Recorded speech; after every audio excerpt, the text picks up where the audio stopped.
Have you ever gone to an event where you saw so many talented persons that you wondered what you would do in all your life? Today I have a very special guest. His name is Delano Manganoo. He's a dancer and an athlete. He's an author and a speaker. He's a life coach. Delano, welcome to the show. Thank you for having me. Right, so Delano, I know that we're gonna have a fantastic conversation here right now. But first of all, just introduce yourself and tell us who is Delano. Well, my last name Manganoo. We are the only Manganoos in Trinidad and Tobago. Presently, my great-grandfather is from India. And I am, apart from all of the other things that you made mention of, I consider myself a polymath, which is someone you look at and you may be surprised because I also cook.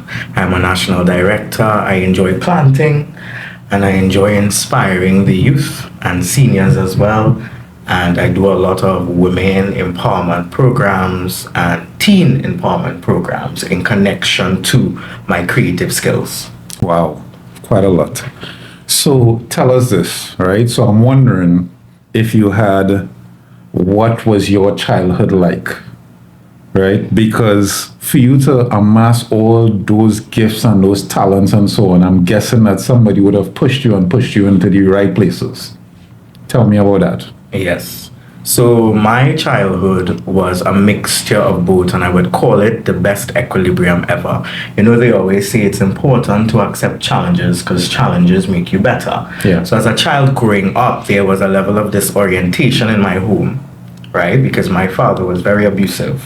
Oh. But at the same time, my mother was the one that was contributing towards our academic and creative aspects of things. So she enrolled us in music, in drama, in cricket, in football, and she said, these are the number of things that you're going to do. Choose 3 and see if you can strike a balance, because she recognized that there was a lack of equilibrium and balance because of the marital issues happening in the home. And parents, of course, need to know that the marital issues in the home do affect children directly and indirectly, whether they understand it or not. Yeah. So in my childhood, I chose as a 30-year-old to see it as something positive. As I said to myself, if that did not happen to me in terms of my father's drinking or abusive behavior, and if my mother didn't see that, oh, we need that balance, even if she's gone tomorrow, we still have something to go back on. And that would have been creativity. Wow. So tell me what it was for you. It was the dancing, it was the music, and which one did you see yourself asserting? So we did, as I said, sports, music, and dance. And there's a time when your soul connects to something. So you do everything, you'd find it interesting, but it would not resonate with you like, this is for me. It needs to be a part of me. And the 4th session of my class, I started doing Bollywood dancing first and then ballroom dancing. So I think I was doing the waltz. I was learning the waltz at age 10. And while the teacher was teaching, I automatically knew what was coming next. And I tapped into my senses and I paid attention to the music and the people around me. And I said, wow, I'm doing this really good. Like, I think I want to become a professional dancer. And I'm dancing with a young lady and I'm talking to myself and I'm saying this to myself. And while I'm saying it, I'm feeling like my frequency went off the roof. Wow. That is so opposite. I was sharing with somebody, like, my dad, like, I love sports, right? My dad would, like, shut it down, like, right away. He'd, like, this is not the market for it. Like, you're not gonna make it unless you are Dwight York or you are Latipi or you are Brian Lara or whatever it is like that. So it takes real passion and drive to connect with something on that level. Now, you are also a speaker and a writer as well, and an author. Tell me a little bit about that part of it. Well, I started becoming a speaker when I started going to church.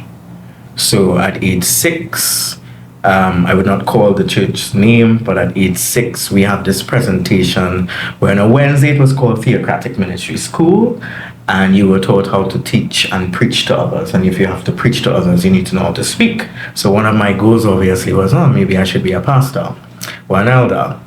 But from that moving on, when I started teaching, I implemented what was taught in the Christian church, right? And that is one of the things that they do well, right? Pastors and elders, they have to present their sermons and present their speeches, and they have to influence and encourage the flock. Yeah. And more than likely, it's the same thing when you're dealing with other persons in a classroom. So whether it be a dance class, a theater class, I also teach musical theater. My idea of teaching is to tap into the soul of the individual, because you must see the student transition from one point to the other, even if your class is an hour. And that's how you know that your class or workshop was impactful, by seeing the difference from the time they started to the time they end. So apart from the knowledge of what I teach people, I make sure and implement effective public speaking skills, because I want a positive response. Yeah, yeah. And I'm guessing that this ties perfectly into the life coaching program that you implement, because Yes. it's all about transformation and growth. So tell me something, because I love to see it myself. How good do you feel when you see somebody begin to transform their life in a certain way, in a positive way? That is a very interesting question, because I oftentimes pay attention to when I first met the client, or I first met the dance student, or the couple that wants to go for competition, because that's where life coaching came from first. They used to deal with athletes, Olympic athletes, helping them with their mental ability and capacity, and then it branched off into business and different niches. And I often think about that, and I make sure and I express myself to the students, telling them, do you remember when you were here? Right? That success stacking ability to remember all the things that you've done well. I remind them all the time, and there are times I become quite emotional, because it reminds me of my responsibility and why I should not stop. Yeah. That's so important. Yeah, yeah. So good. So tell me, I know that it's hard to balance the two, right? To be on the physical side of, as a dance teacher as well, and coach, and to be like also like a reader and an author and a speaker. So when did you find your love for books and for reading? Well, at age 14, I started living with my grandfather, and he was the only disciplinary around, so I had to do what he said to do. And in my eyes, he was the principal educator. He was an insurance agent, but because he read so much, he was a genius in my eyes. And every morning he would get up and remind me to get up at 5 a.m. and to exercise or stretch. He would drink herbal teas. He would eat food from the land, so I know about eating healthy. Yeah. I used to call him Mr. Olive Oil, Grandpa Olive Oil, because everything he eats is olive oil. He says is what's good for the heart. And from there, I started reading interesting books, Spanish books, French books, books about history, about Trinidad and Tobago. My grandfather is Grenadian, so I read a lot about Grenadian history, about education, about diversity. And I love diversity, and I think that's why I'm involved in so many things. Yeah. Because I think diversity allows us to see that we don't just live in the world or in a community or on a street. Like, we belong to the universe, and that's capacity. So there's so many more things. If we open up our minds to adventure and discovery, we can probably be great at. Yeah. So tell me this. When you look at the amount of stuff that you've been able to success stack, if I could call it that, right? Using your term, how do you see that as opposed to what we see currently in this generation, where we may not see so many persons pushing their children to seek different adventures that they could develop their all-around skills and ability, and maybe pick one or two that they really want to go out in life? Like, how how do you see much like differences now? So to be specific, which generation are you referring to? Well, I'm guessing like the probably the under 20 generation, or I'm guessing just under you because I know that you're not that old. Right. So like 30 and under. Yeah. Huh. Well, you made mention of your parents and your experience that you had with your father. And I always make mention of community learning and the term of it takes a village to raise a child. I remember specifically when my parents were separated, the landlady next door, they were renting from my parents. The landlady next door says, your mother gave me the responsibility to call you and remind you that you have cricket and dance class today and you need to get your butt there.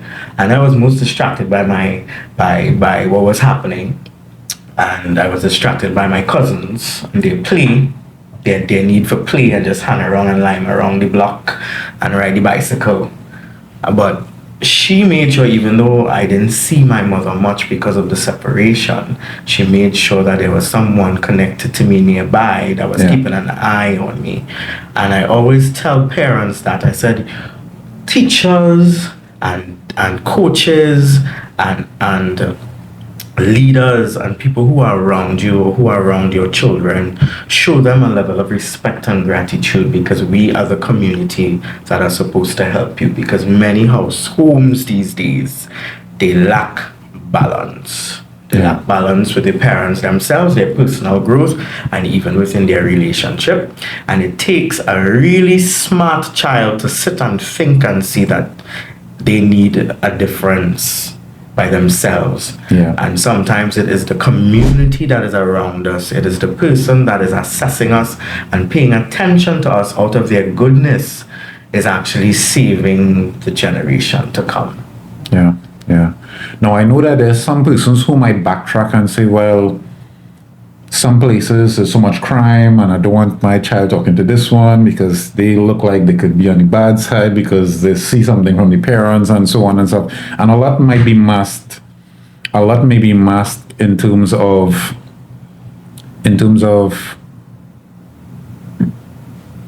non-socialization. Yes. Right? So what I've seen is that people lose out because what you might be good at, I might be poor at, but what I might be good at, you might be poor at, and we could all learn from each other.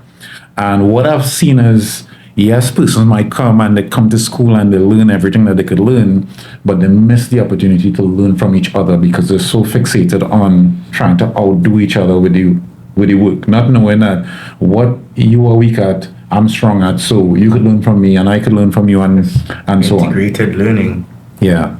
So, I mean, it's quite a lot that I think goes into the village and socialization, like the community, the parenting, and so on and stuff like that. Because I remember even mentioning to you one of these stands that my dad took at a young age was we didn't have a TV growing up.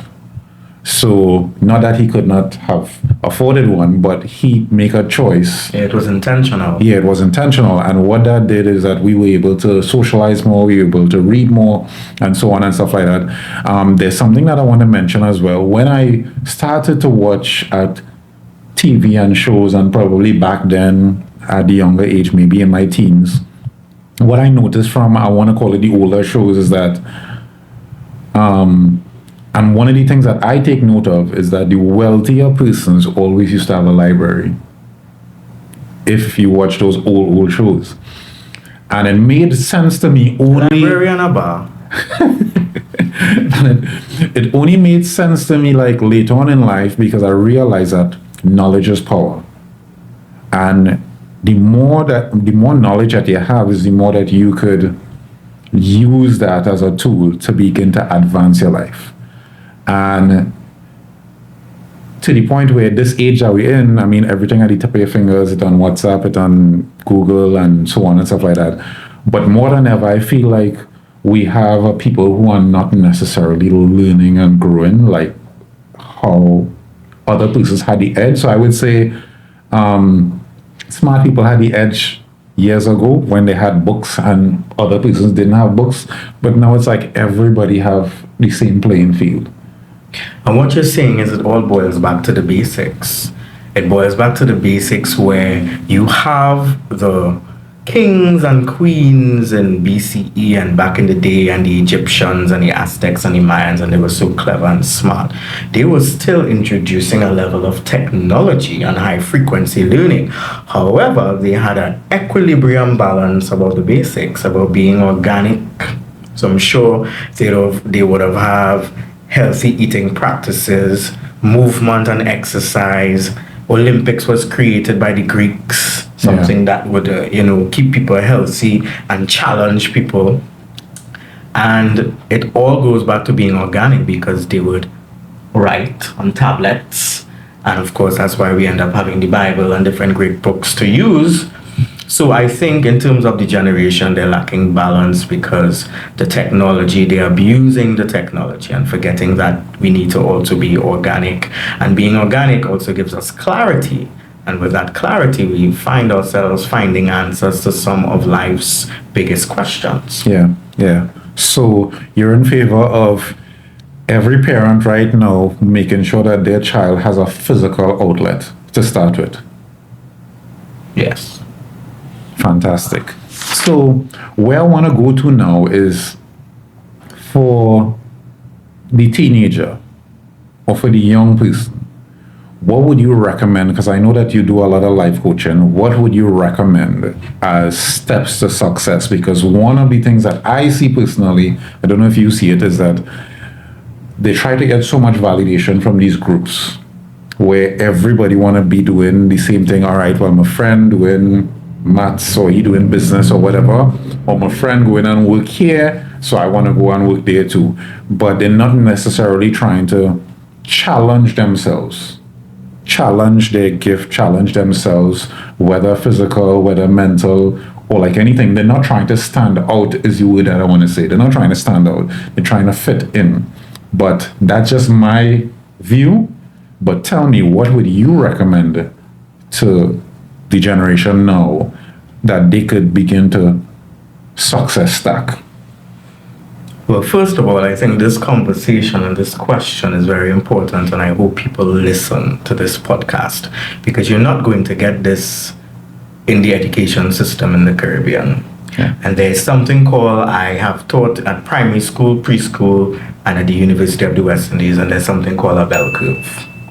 And in every single discipline or educational system, there's a bell curve where 80% of people fail and 20% move forward past that bell curve. And one of the things people recognize when they recognize, where am I in that bell curve? Am I with the masses? As you made mention of, your friend do maths, you want to do maths. Your friend want to do cricket, you want to do cricket. But is it really for you? Your friend is an author, you want to be an author. Is it really for you? And one of the main aspects of success and moving out of that mass and going into the minority of people that are successful in their own right is to pay attention to your authenticity. And your authenticity stands out. And that is one of the things I became conscious of all the time. Because while I was in church, I was being told, you need to stay here, you're a good person, you need to be a pastor, you need to preach, you need to lead the flock. And now I'm saying to myself, I don't feel like I need to be here. I don't feel like I need to be in church to lead people or to inspire people. And that's when I recognize I need to inspire people through creativity. And creativity is something that makes me happy. Persons made mention to me many times when I started teaching dance, are you going to be making money with that? Are you going to be paying your bills? I've been to 35 countries. I've trained with some of the most amazing coaches. I've choreographed for Kes. I've choreographed for Maya, right? The hip hop dancer. Like, I've done amazing things in my life, and that's all because people thought that they didn't believe that I could have achieved it. Because once again, people only pay attention to potential. Potential is not capacity. Potential is the world, and the world goes around. The capacity is the point that we have other planets that exist, and man went onto the moon. That's capacity. So if we educate children like that, don't just pay attention to reading books. You'll be a librarian because your grandmother was a great librarian. No, you might own a library one day, call it the Caribbean Library, and there will be a brand, and in all the different islands you'll have the library, and then we'll have the French Isles involved.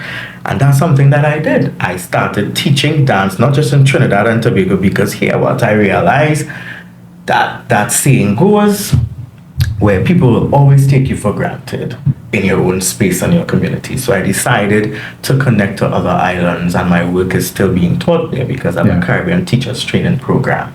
We need to help children see that potential is not the only thing you pay attention to. It is your capacity to go beyond. Yeah, yeah. And one of the things that I would have learned, this, and it's a really good lesson, is what we might overlook and take for granted. It would be valued by a lot of other persons. And sometimes the stuff that we become very, I want to say, familiar with, we believe that it might be familiar to us is like you live right on the beach, right? You live on the beach. You don't really go and bathe much, and you don't watch at the water and see how it's glistening, and you do. But somebody who's not at the beach, they would run towards the water. They are excited. They see the water. They must have it. And I think that one of the things is that we are not conscious of these things that we might be overlooking, that might be familiar to us, that we might undervalue because it's right there in front of our noses all the time. So sometimes we have a gift or we have a passion, but because it's right in front of our noses, we believe, all right, well, that can be anyhow or whatever that it is. And it really takes some sort of faith to be able to pursue it to the significance of course, we know sometimes family and friends are the first ones to say, well, that's crazy. You think that you could make money this particular way. Right. And I think that peer pressure does have a role to play. I mean, I want to say that that's understandable. That family and friends would think that way, and they may be not too compelled to always understand or take interest in the things you're doing because they see you as something else. And they're afraid that if they support you to become there, you may be something else to them. And that's psychologically understandable. Your cousins may see you, that's my cousin. We are on display. Yeah. But what would happen if we see Delano in another space or light? Would he treat us differently? Yeah. That's how humans think. Yeah, yeah. But don't you think that it's because they may not have found their space, and because you are in the process of finding yours, it now becomes a position of conflict, because of course somebody may discover themselves before the other, right? And I think that it has more to do with self than with the other person. But the thing about it is that it causes persons to shut down, because imagine my cousin who I've grown up with all this time, he finds what I'm doing is foolishness, or he finds that it doesn't make sense. Or my mom, who was my supporter all the time, is like, why don't you do something serious with your life? So one of the things that I've heard some of the life coaches saying, that we need to have more of an open mind and ask the right questions. So you love dance or you love music, that's amazing, right? Tell me what about it that you like, and have that approach versus that is ridiculous. That's foolish, right? So I think if you like in what you're saying in asking open questions, or if you are interested in doing dance or art, where can you find it? And that actually gets the child thinking and allows them to do their own research and to be more intrigued in it. And by doing that, the parent may be more compelled to invest in it. Yeah. So I think that we have some learning to do, where the approach and the conversations have to be Emotional intelligence is important. A lot of parents They didn't learn that, as I said, in terms of the education system. You have to learn that outside of our education system. So emotional intelligence is something that is very important, and it goes both hand in hand with male and female. Yeah. And there's an imbalance because while some women may have empathy, some men may lack empathy. Some women may be good at socialization skills, or some may not be. The men may be good at socialization skills, and then there's self-awareness and self-regulation. All of those things come together, and that's how you find emotional intelligence to be balanced. You have to work on all the 5 aspects of it. We are using it right now because we want to carry a message. Yeah. So the information that is being brought to you, it is more effective because we're using emotional intelligence through our socialization skills and self-awareness. Yeah, yeah. Where we are at is empowering the generation to their full potential. Now, this is something that I'm very passionate about. I always see people who have potential, and so many times it falls short. So sometimes you might say a talented footballer or sports person, and then they get tied up in crime, and we say this person could have been, right? So I know that you mentioned potential. Capacity. And capacity as well. What do you see as the capacity for yourself in terms of empowering persons? I believe my objective or goal is to empower every person that I meet. So even though they may not be a part of my course or register for an official class, my job as a person is part of my brand. That every person I meet, there must be a valuable conversation. There must be a valuable conversation. I must be able to learn something from them and to also share something with them. Yeah. So that is me every day, daily. My job, that's the reason my book has inspirational on it. That's inspiration. Because I was inspired to do these things. I was inspired to find passion, to acquire discipline, which is something that is hard to do, but hard things make you better. Yeah. I always inspire people. So in terms of, I used to work with the police youth clubs, and I used to do a program called Dancing in the Classroom. Since you made mention of that, I working with a lot of youth, and it was inspired by Mr. Pierre Delano, who is the person that implemented Dancing in the Classroom, and you all would have seen the movie, right? I think it was Shall We Dance with Richard Gere and not Vanessa Williams, J-Lo. And it was based on a true life story, and he came to Trinidad and Tobago. So Antonio Banderas was acting in his role, telling the story. And he used to go teach the ghetto youths. And the principal said to him, "No, Mr. Delano, failure, dancing, failure. They learn nothing, they have done nothing for the school, and they left them down in a basement," right? He came, he did a demonstration, and he expressed to the men why dancing would get them girls, why dancing would make them more romantic, why dancing would make them charming, also more respectful, and why dancing would make the girls more confident to be women. Yeah. And to represent themselves. So they were intrigued by that, and he came, he brought the program here. The Ministry of Sports and Youth Affairs at that point in time supported it. My lovely Prime Minister, Mr. Patrick Manning, rest his soul. And he was one that supported the arts. And we went into the schools, into MacBean, into Mayaro, into all the far country areas. Yeah. And we taught the children.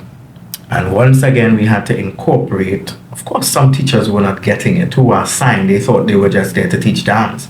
But if you looked at the specific areas that we went into, there was an objective, not just to teach children dance, to teach them a life lesson through dance, to change. Yeah. And so I was one of the teachers that was able to tap into that because I was young. I was like 28, or somewhere around there. And we had children that were raped. We had so many different circumstances that popped up because this is an expressive art form. Yeah. Yeah. And it made people vulnerable, right? And I remembered looking at them and paying attention to what they really need. And through the lessons, through dance and movement and music, I paid attention to what they really needed. And at the end of the program, they had an entire national championships, and those same set children had all the issues and the problems and wasn't doing any math and wasn't doing any English, and the teachers were coming to the class and asking me, what are you doing to get these children to listen to you, because we cannot get them to listen to you. And I remind them all the time, I said, they are still children, and children learn through play. And if you are a boring teacher and you lack creativity, you're lost. Yeah. And that's why it boils back to creativity. And in creativity has the maths and the English. Just saying. Yeah. So, and you mentioned something there, that hard things make you better. And I've heard it said another way, which is easy on the front end, hard on the back end, hard on the front end, easy on the back end.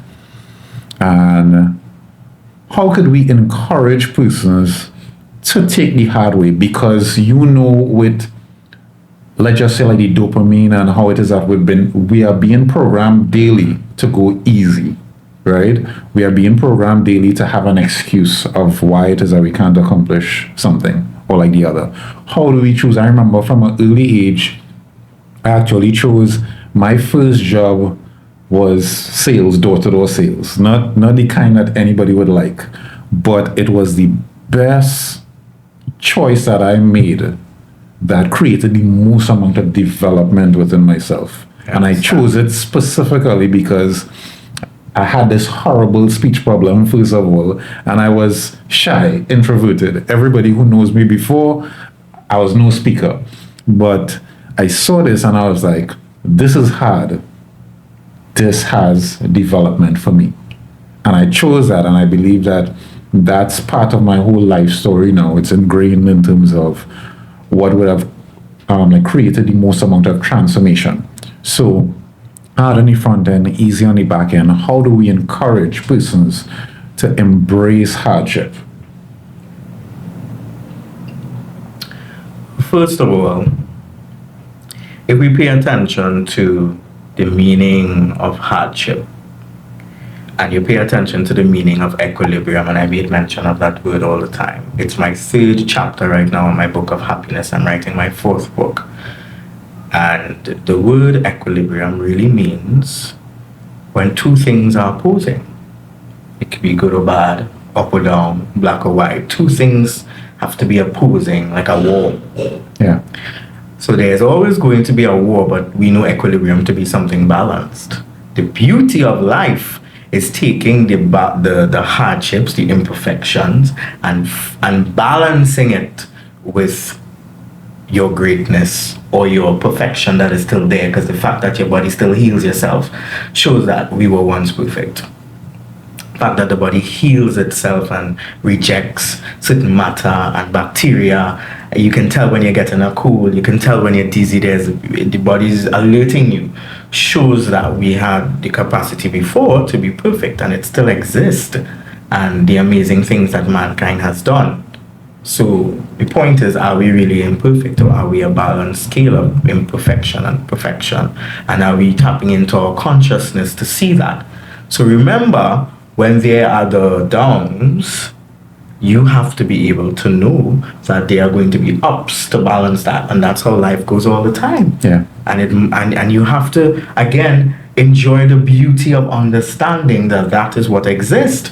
Unfortunately, social media and television has given you the sensation that everything is a fairy tale, and if things don't go well, this is how it's supposed to be. Yeah. And then people have no plan B. And as I was telling one of my students this morning, I had life coaching classes for 8 a.m. with a young lady named Julie Chrysostom. She wants to be an actress. And I told her, I said, so Julie, what about if your plan B failed? She said, well, I'll find another plan. I said, what about plan C? Not sure. I said, so why are there 26 letters in the alphabet? You don't even know that maybe NASA had plan X, and plan X is what worked. So the point is, you need to constantly do your research. Remember, life is a discovery. When you discover life, you rediscover yourself. And there are many answers waiting for you because the poet Rumi said, the Arabic poet Rumi said, he said, when you sit in a place of silence and you pay attention to what you really need, right? Yeah. What you really need is also looking for you, not what you really want. But what you really need is looking for you. It's right there. The equilibrium is waiting to meet you, the universal alignment. But we are so distracted again by life, and we are so distracted by the sensitivity of social media that can also mislead us. It can do good, it can do bad. This could be on social media, but this is on good. Yeah. Right? Yeah. So we have the choice to choose where we are influenced. And speaking about being influential and being influenced, that is why I became a life coach. Because when I became a national champion and a world dance sports champion, I didn't do it on my own. I needed a coach. I needed someone that was better than I am, and I needed to accept that.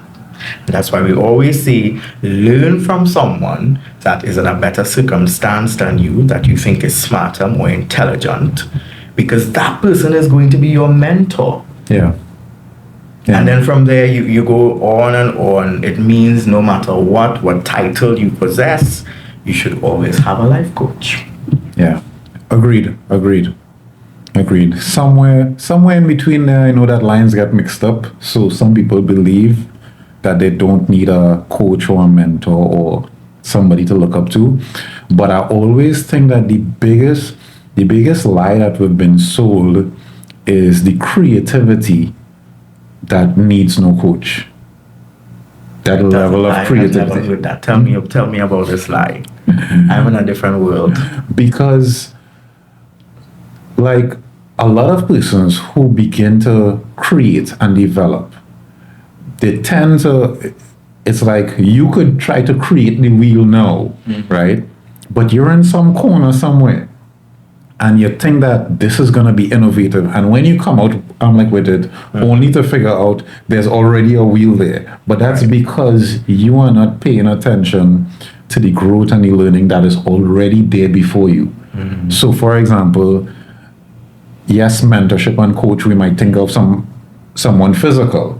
But there's also books. Yes. There's people who's been around 2,000 years ago, 500 years ago. There's videos, there's movies, there's all these things that we could choose to take notes and learn from.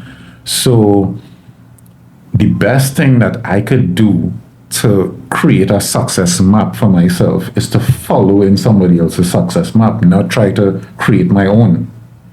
So I feel like it's oversaid that I need to create something and it needs to be a fresh, brand new idea nobody ever did before. That's what's gonna. No, yes, that might be a once in a lifetime, a one in 1 million. But what your regular person could do, your regular everyday person could do, is find somebody successful and run their playbook.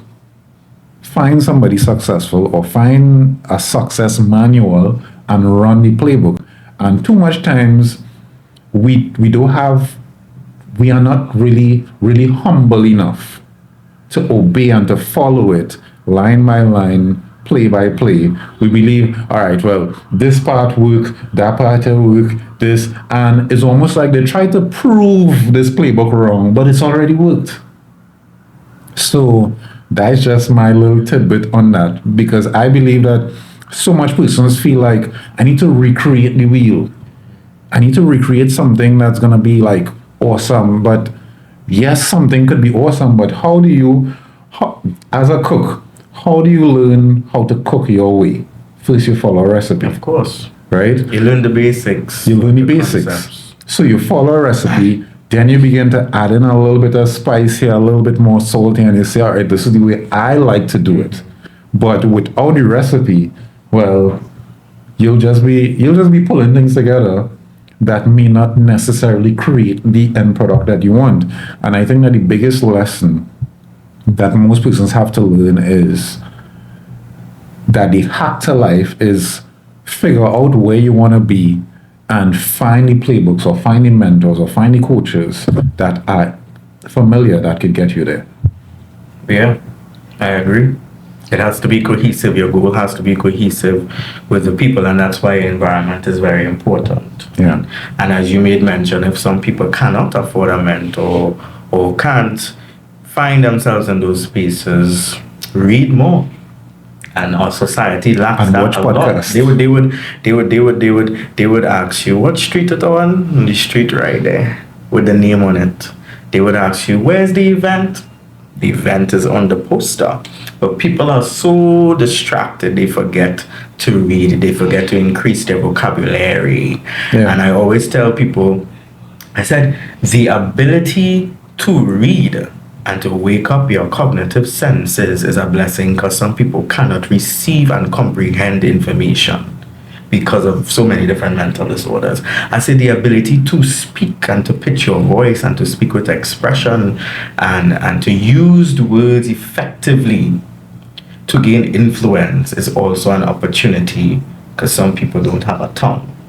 You know, and as you made mention, a lot of people take for granted the things that are around them. Yeah. And some of those things can generate power and activate more interest in your life. Yeah, agreed.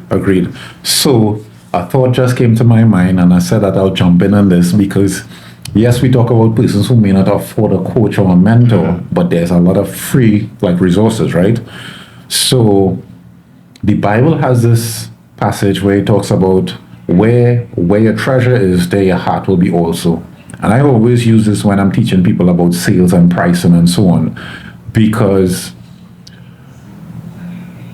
I have this concept in my mind. Can you explain that King James Version into New World Translation? All right.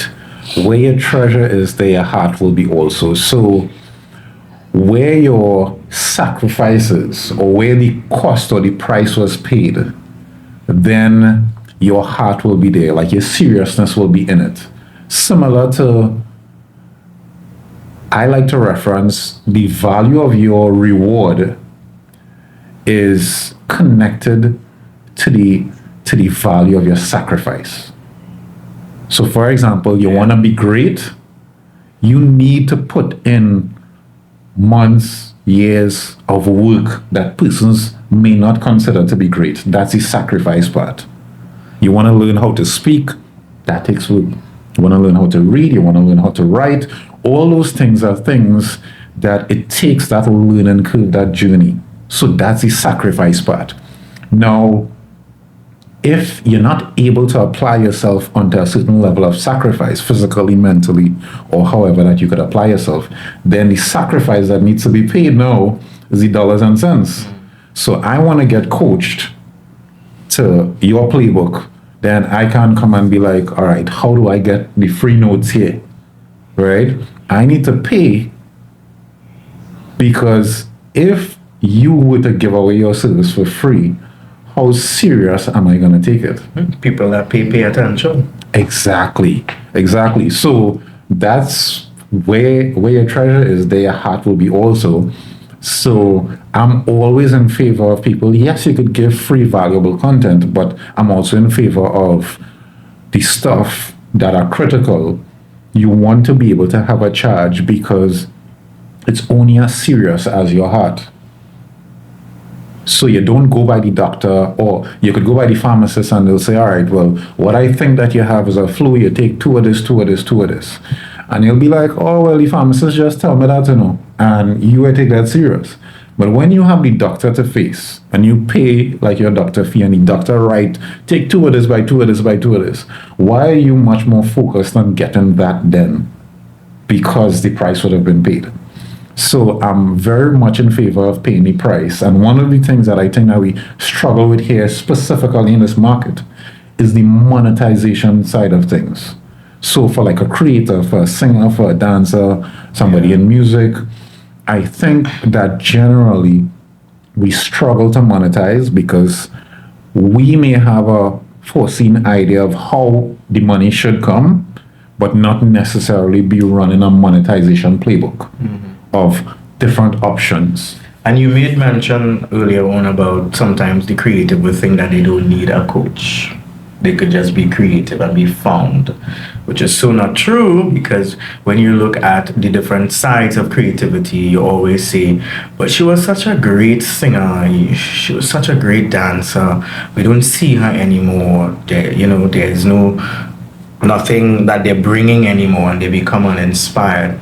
That's the reason why you need to pay a coach, because then the coach is going to teach about creative business, creative entrepreneurship, about branding, about social media marketing. You may know how to paint well, you may know the size of the canvas, you may know what dance shoes to get and the anatomy of the body, but you may not know the other aspects that require you to go further. Agreed. And so coaches are there, just like yourself, because I'm sure you probably do business coaching and all of those things, are there to help people. And this is why I keep saying to creatives all the time, they keep saying, I am a starving artist. I was like, why? Because there are aspects of it that is missing. You don't even know how to keep account of your books. How you expect? You don't know how to keep account of how you spend your money, the input and the output. You don't learn that from creativity. So you need to understand the different branches that come with your creativity to sustain you. It's about sustainability, and education is important, and somebody coaching you and guiding you with a formula for you.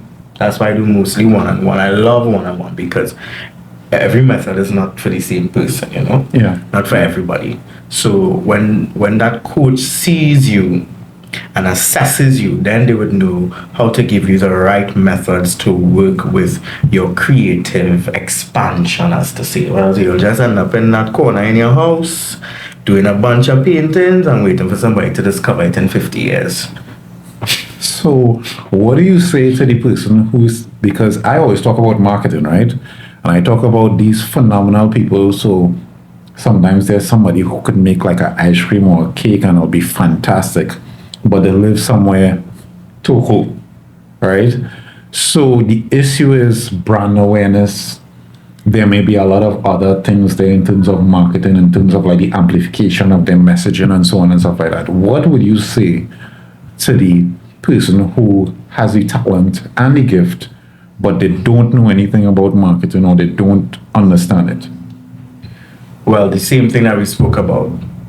If you don't know, you ask a question. You do your research, and you pay someone that will give you value that you can use for a lifetime. And people don't realize that it's an investment. Yeah. It's an investment, and it's important. Well, you will just be stagnant. And you will continue to complain that you are stagnant because there's something you're not doing. Yeah. And maybe some people get hung up on their gift and their talent, and they just expect for it to explode all on its own. So I think that we have our work cut out in terms of educating persons, in terms of these are the tools available. Yes, you might be, and we consider this, right? Somebody maybe, and I've seen it so many times, you see somebody who's less talented, but they're on a bigger stage than somebody who's way more talented. And we see it like with singers, with dancers, with actors all the time. Because the disciplined man is the one that receives the trophy, not the talented one. I am talented, but I have also acquired discipline. And when you have an equilibrium of the both, it will really help you to go further. And I always tell talented children that I say, you could take it for granted. You could spin on your head. You could do a split. That will not make you get anywhere if you lack discipline. Because discipline requires you to train daily, to learn daily, and to seek mentorship regularly. Yeah. So, all right. So towards the monetization side, how do we encourage like the creators who may not necessarily be a roadie and a certified Samson and one of those that are booming right now? How do we encourage them that there's revenue streams in it for them and that they should keep on climbing up that mountain? Well, first of all, before we encourage people that there's a revenue stream behind that, you have to ask them, what are you doing your art for? What are you doing your creativity for? Is it for self-development? I want to get paid. Or is it because you know you're good? You want the world to see it, and you want the world to pay for your value. First of all, that's a mindset thing. Yeah. So if you are pushing them and they saying to themselves, no, I just want my creativity for myself, that's fine. I appreciate that to keep it to yourself. But if you actually know that you want to sell your creativity and make your creativity something valuable and show people that you have to pay for it, this abundance mindset must start with the creative first. Yeah. Yeah. Because the abundance mindset will attract money and success and balance. But if their mindset is not there, therefore the actions and emotions are not coinciding with anything. And the people around you will actually treat you the way you think of yourself.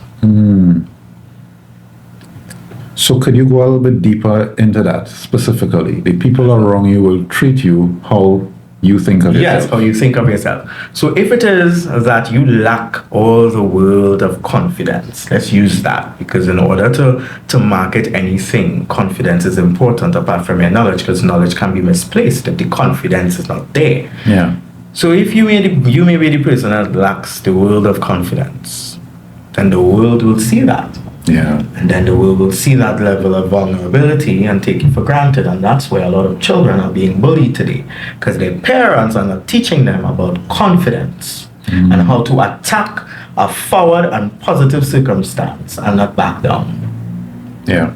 Yeah. They cower inside, they feel less of themselves, and then the attackers see that and use that as vulnerability.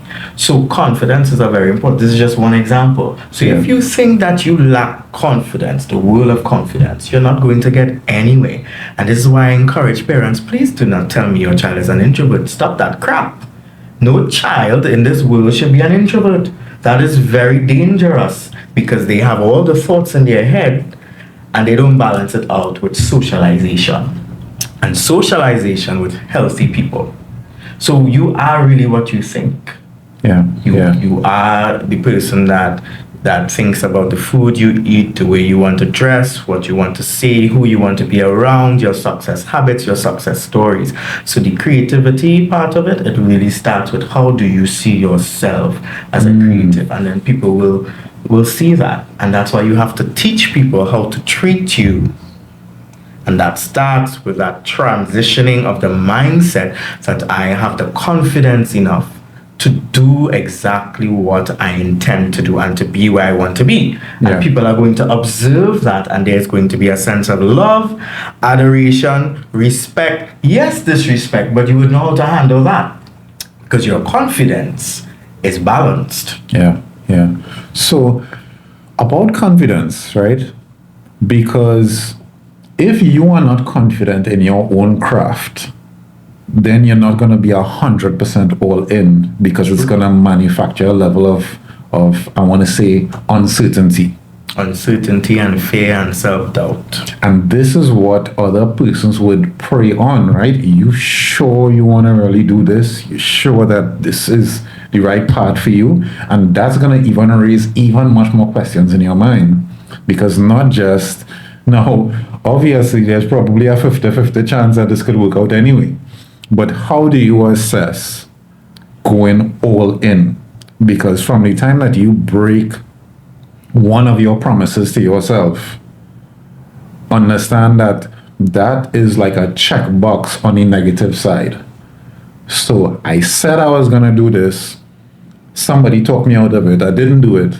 Then not just what that person think about you, but what do you think about yourself? So the person said. Yeah. So it basically weakens even your confidence level, because all right, I said I'm gonna become a runner. Yes. And then the first sight of adversity, I come last in my first race. Right? So I now quit. So and so didn't say that he wanted to become a runner. What has happened to that? You didn't become a runner, right? What is they doing now? You sure that you want to become a dancer now? You're just feeling running. And what happened is that I think that some people even go through a vicious cycle of getting demoralized because, all right, I didn't make it there. I wasn't able to go 100% all in. I didn't go over the mountain to become, let's just say, competent enough to be able to accomplish what it is that I wanted to do. So now I'm at back at the start line to try something brand new. And every time that I come back at the start line, I'm battling more and more negative, not just the negative of the other persons who saying, you sure this, but I'm also internally torn because I've tried so many times and not build the level of confidence to go 100% all in and stick with it. Yeah. Again, let's say it's an athlete that you speak of. It goes back to, if I have a mentor and a coach and I'm paying for that, because naysayers could say things, they can tell you you would not be successful in that, and I always like to ask them, I said, do you do it? Have you tried it? Then your opinion is not valuable if you have not tried it. Yeah. If you've heard it in the grapevine, that makes no sense. If you are a coach in front of me, as a football coach or a national coach, an Olympic coach, and you're coaching me and you come to me and you say, well, maybe you shouldn't do track and field after assessment. Maybe your legs are, long and you have a long spine. Maybe you should, not track and field, running, as you said. Maybe you should do long jump or something like that. That's why you have a coach to transform you and to help you to see that this is more beneficial to you more than you think, right? I've done that a lot with pageant days. I've asked ladies, have you ever entered a pageant? I said, well, you have a lovely long neck, you have a great personality, you have great posture that we can work with, and you have ethics. We need that. And then everything else can come hand in hand. And they have gone into pageantry, went through all the training, and they have won competitions. That's my job. I like telling people that you can do exactly what I think you can do, even if you don't believe in yourself. Many times it's like, you show me I can't do that. And that propels me even more to be a greater coach. I said, okay, if you think so, all I need you to do is pay for your sessions, trust my expertise, and be patient. And this is why I'm saying you need that mentorship, because you will have people that may say those things because they're probably jealous of you, they probably don't want to see you succeed, or others because of ignorance, because they have not experienced that journey. So who are you to say that? But your coach now may put you into an element where you may not be a runner, but they may develop you into an athletic coach. They may develop you into someone that studies anatomy and physiology. Who knows, you might be the sports minister. It might be something in another capacity connected to it. Because I remember reading a story about one of the NBA coaches, and he said he always wanted to be a basketball player and play for the Olympics, and he injured his leg and he couldn't do it anymore. He couldn't put in the work, but he went and put in the educational aspect to become an NBA coach. That way, he allowed people to live the dream he didn't live and still felt satisfied. And he received coaching and mentorship because he didn't know what direction he was going into because of the emotional aspect of things, and him feeling that he was a failure, that this wasn't meant to be. Now, you mentioned about the haters and the naysayers over and over.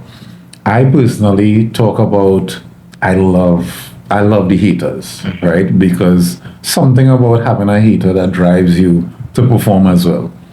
And but then you see, we know who the haters and the naysayers are. There may be young people who are involved in creativity, becoming an athlete, and they may believe these people. They may not be able to recognize if it was from a genuine place. So it also comes with that level of emotional intelligence, assessing people if they are coming from a good place or not. And that's why it boils back to go by a mentor. Pay for the value and pay for the work. Pay for somebody that you know that you can trust in their expertise. But we may know that, and we may be able to take that information, as you say, and challenge ourselves to be better. Because I agree, I know what you're going to say. That our haters make us better. We need them to fuel us. But there are some young people, they might be like, it could be a teacher, it could be your parents. Listen, now the trauma of you having a friend who turned into a hater or a Yes. family member who turned into a hater is not everybody built for that type of trauma. So it really takes somebody who is able to persevere. And when, I mean, there's so much success stories that we could point at. Even you look at, I think it's like Usain Bolt. He probably started off running long distance, 400 or whatever it is like that, and he had to convince himself that he could run in the shortest format. And it took some time, and we need to accept that you're not necessarily going to be good at what it is that you're doing right away. And I think that that's where people avoid hardship. That's where they go for easy because they think, all right, this is easy. I could do this without feeling like I'm lacking. And what happened is in that journey, so all right, so if it is that you want to become a speaker, you're not gonna start off on day one being the best speaker. If it is that you want to be a dancer, you're gonna be messing it up on the first day, on day one. And I think that that is the discomfort that people choose to avoid, that hinders them from pursuing the level of greatness that they could achieve, pursuing the level of talent, pursuing the level of gifts that they could achieve. That initial part where they understand that, where they don't want to understand that they would suck at first. If it is that you are a salesperson, well, your first few pitches to the salespersons, to the customer is going to suck. You're not going to be able to use all the technique and so on. If you're now starting to sing, well, you're gonna probably, as we say it, you're gonna bust at some point in time. Remember I spoke about the alphabet, right? And different plans and choices and elevations. And I mean, as you rightfully say, I don't even know why people think like that. When you try something for the first time, you expect to be all magical. Consistency is the key. Yeah. And then when you make mistakes and there is something that is uncomfortable or you're dissatisfied, that's a lesson right there. Self-awareness will tells you what you need to work on the next time you do it. Yeah. And I think that there's so much learning that happens when you are fixated on growth and development. One of the things that I think actually take things away from this particular generation, and I talk about it a lot because I'm on like the financial side. I'm always talking about finances and this and stuff like that. Is that we are so fixated on money as a reward that we don't understand that there's way more valuable things than money. So for me, self-development is way more valuable than money, right? It's way more valuable. Having the right mentor or the right coach, that's way more valuable than the money that you're paying to them, because they would get you to where it is that you need to go. And it's almost unfair to the person who doesn't trust or doesn't focus on money as their main reward, because I always mention this, and this is something that I find crazy. Out of all the fast food companies that we know here, so whether it's fried chicken or whether it's coffee or whatever, how many of the staff have left and opened a business using that same particular craft and made it successful? And the evidence of that is overwhelming. I don't know anybody off the top of my head, but I'm talking about there's so many restaurants, there's so many fast food business where we know thousands of people have probably passed through, but they've only passed through and they've gotten the least value out of it. What they've gotten the paycheck. But they can't use that skill that has served them and so many others and provided the revenue and the salaries for all of them. They can't now use that developmental skill to create a business that could do the same. And this is what I see as really pervasive culture. I just want to know what the money is paying me. I don't want the self-development. I don't want to go through, like, they actually have the data. This is the meal that sells the most. This is the coffee that people go for, right? So I could go home and perfect my own recipe, improve on it, and say, hey, I'm going to start my own little corner shop serving my bundle of clients within my village. Of course, they have to go through the whole hate and the naysayers and the whole development of learning to be in business. And we know that that's tough as it is, get into the monetization part. But the fact is, if you look at it from that wide pool of people who would have served there, how many of them could come and actually use the development that they've gotten? And that, to me, shows me that everybody's just in it for just the monetary reward. Yeah. And that, to me, is the least value that you could get from it. Yeah, they have a wrong concept of the abundance mindset. And like you rightfully said, self-development. A lot of people that pay attention to the materialistic aspects of things, getting there, getting the money, and then they forgot that their biggest investment is their self-development. And how do we go from there? How do we make self-development a duty, something that is a priority? It's important. And again, back to our community learning. And if you didn't get that in your community learning, maybe once again you need to be coached. Or you need to move out of the community. Right. Well, when you get the coach will tell you that. The coach will tell you your environment is very important for your sustainability, and you may need to move out. Yeah. So, all right. So let's land somewhere here.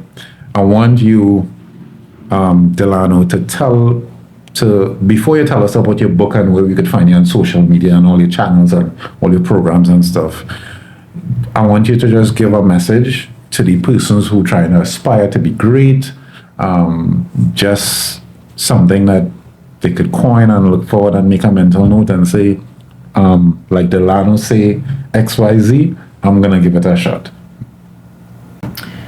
First of all, if you aspire to be great, remember that you are the only person in the entire world truly understands your genius. So you have to appreciate that and not feel like you are going to be lonely with it. But you have to appreciate that you alone are the only person in this universe that understands your biggest dreams and aspirations. And you have to tap into the fact that I and I alone possess the power, the ability, and the capacity to teach people to appreciate that. Because you also want people to believe in your work. You want people to follow you, appreciate what you do. But if there is a lack of originality and appreciating that I am truly an original being, then the magic will not come. You will be just like the others. Yeah. You'll be a clone. So truly ask yourself first. Sometimes is the introduction missing. Lots of people jump into the middle and the conclusion of the composition in their lives, and they forget the introduction, and the base is actually asking yourself those questions. Who are you? You go into things with self-doubt because you did not ask those questions.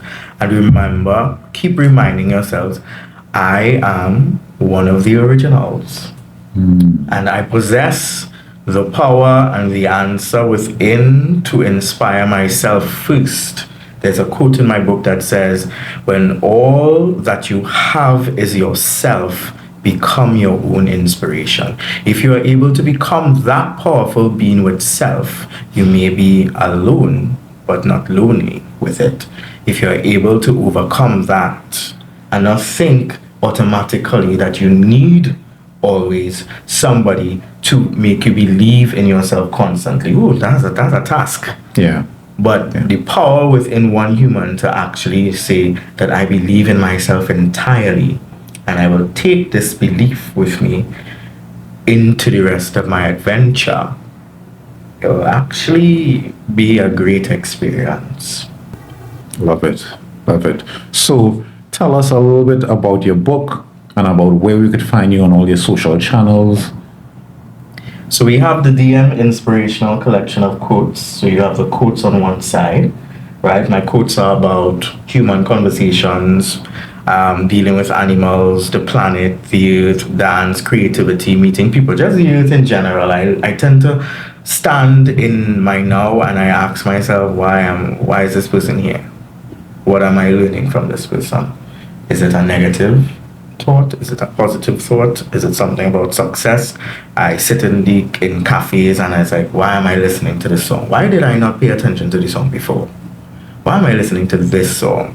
Why do I choose to look at this lady and look at this couple? What is it that attracts me to their energy? There's a story behind it. And I started writing my book on Dickinson's Bay in Antigua. And I just started writing the book because I was going through a divorce. So, journaling was important. And that was the first time I actually took journaling seriously because, they say when sometimes you feel like you're the most lost, you then take action. So I started to take more action towards my mental health. And after traveling to 35 countries, boy, oh boy, I think I can write 100 books. And in the quote, the next page has my perspective. And I'm encouraging persons to, find their own perspectives because, literature, you can find so many answers from it, not just from what the author was thinking. Yeah. Yeah. And then the DM Inspirational Soul Journal, it is a journal not just about writing inside of it. It explains the importance of journaling. And then in a few pages, you have some exercises to do, right? So I'm encouraging people, the consistency of exercise is important. And I also share different things pertaining to those concepts. Critical thinking, communication, parenting, allowing people to assess themselves, what they understand about mindfulness and justice and empathy. And I also give the list of some of my favorite activities to do to cheer you up because a lot of people automatically do not have cheer me up practices. The world is not always going to be a happy place and there are always going to be circumstances. However, there are things you can do within and outside of the box that can constantly cheer you up. And so I placed like simple interims that you can use that are accessible to you. Yeah. Right? Because you may not always have the, let's say, the finance to go see your psychologist or somebody to coach you. But once again, we're starting with what do you appreciate from around you that can make you happy? And sometimes a color can just change that.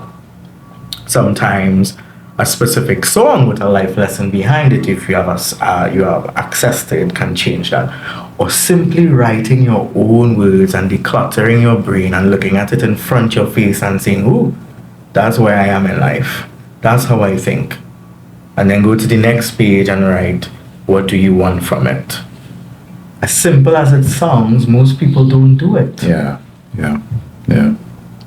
So that's why I put it together. So you need to when you get this book, you have to get the Soul Journal because the Soul Journal offers you the ability to do the exercises and do the homework because I am a self-development author. I am sticking to self-development because I believe the first duty is important. Yeah. And that's what they tell you when you go onto the plane. The air hostess says, put on your mask before you help anyone else. There's a reason for that. So your self-development is an important aspect of your community learning, making great friends, having sustainability in your life, searching for the right answers, finding the right business. It's all about self-development. And that self-development and growth and frequency, when it comes to business, ties into your brand. Because you don't want to have a lost and confused brand. You want to be sure about what your brand represents and your niche. So the third book is a children's book. Again, self-development, and it has things on bullying and all those things children meet in life, all those things parents are not even aware of that comes up, and children are afraid to discuss or share the information with parents. And then the fourth book is it's called Happy People. And one of my friends came to me 2 months ago because I started writing it 2 months ago, and he explained to me that he has cancer. And so the conversation was shifted. Even before he said it, I was like, why are you not paying attention? Like, I'm talking to you and you are like wandering off and you are looking like you have the world of problems. I can see it in your eyes. And then he made mention that he has cancer in the bones and all of that. And just the point of happiness. how can I make you see that you can still be happy in the now, even though Yeah. this is happening? Because you have life Yeah. and you have it available. So where can we find you on your social channels? You can find me on IG at EVP Creative Center, The Better You Program, EVP Dance Academy on Facebook, EVP on YouTube, The Better You Program on YouTube, and 7580701 is my contact number. And you can also find the books on Amazon. .com and amazon.co.uk because they have a different Amazon. Fantastic. Right. So, Delano, it was a pleasure having you here. I trust that you enjoyed the conversation that we had. And I'm looking forward, maybe later down we'll have another conversation because I know that you have so much talent and so much knowledge and everything like that and to share. So I love the burden that you have for helping persons grow and develop themselves. I similarly share the same thing. I'm looking forward for our region to really stand up and get noticed and realize that we are talented and we are beautiful and we are powerful and we are strong, and that we could generate and create levels of wealth that we have not seen before. And I'm looking forward to have more stuff done and hopefully to continue on this trend of growth and development. So, Delano, I appreciate it. Peace out.